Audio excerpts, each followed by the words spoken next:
With the stage set for the premiere of Saturday Night Live season 46, Megan Thee Stallion kept us focused. He mentioned at the press conference, which I thought was quite interesting, that he's a black man. With these words from activist Tamika Mallory playing over her song. And as I laid and cried and hurt for Tamika Palmer and for Breonna Taylor and for Kenny Walker and for Janiyah, who we need to love up on. As I laid there and I thought about him saying he's a black man. I understand that.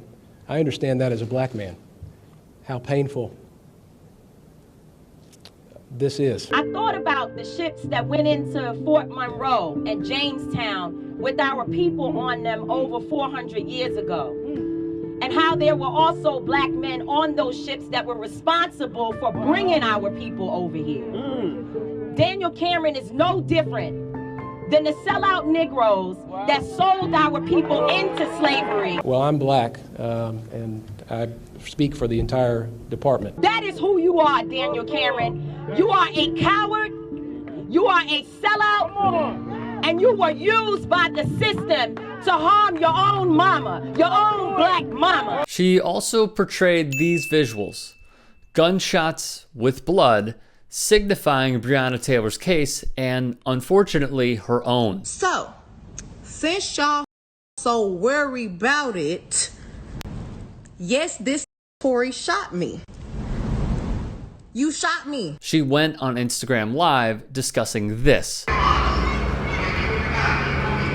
when she was shot by fellow music artist Tory Lanez. And thank God that the bullets didn't touch bones. They didn't break tendons. Projected on the screens behind her read, "Protect Black Women."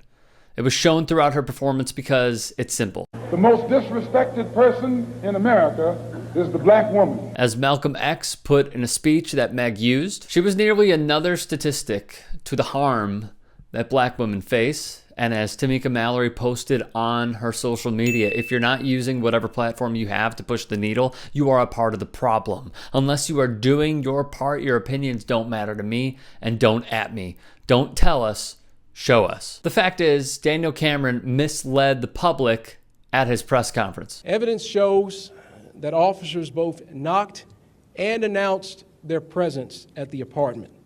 The officers' statements about their announcement are corroborated by an independent witness who was near in a proximity to apartment 4. This is one of many examples. A dozen neighbors who were interviewed by police as well, who said they never heard the police announce that they were police. There's no question they were beating on the door, but they never announced as police. Kenneth Walker's attorney, Stephen Romines. While the plainclothed officers contend they identified themselves, Taylor's boyfriend says they did not, and he opened fire to defend himself against what he thought were intruders. Not only did Walker not hear them announce, they also said they had a witness who said that they heard the police announce themselves. Yes, and that witness, Gail, was interviewed by the police 3 days after this happened initially.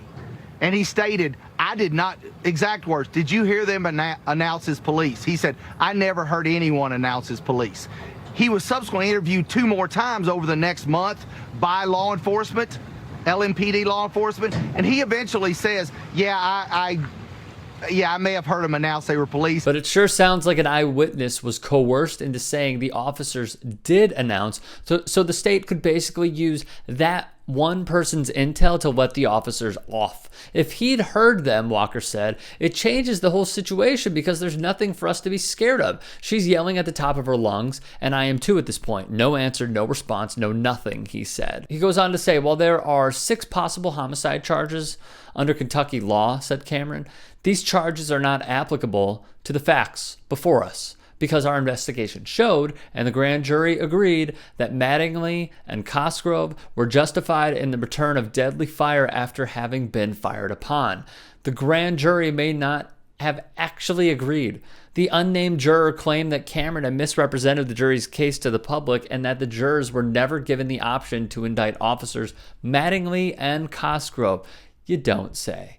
Cameron even admitted his office never presented any charges against 2 of the officers involved in Breonna Taylor's death after initially telling reporters 5 times last week that the grand jury had made such decisions themselves. Cameron lied. He knowingly lied. He lied because he pandered to law enforcement for their vote to become Kentucky's AG. He lied because that is what his party of deception is, led by his mentor, who calls for exactly that. And that's why Meghan used Saturday's performance for the greater good. Because as we are continually drained by negative emotions and negative story after negative story coming from an administration that favors white supremacy over equality and inclusivity, she made us stay center.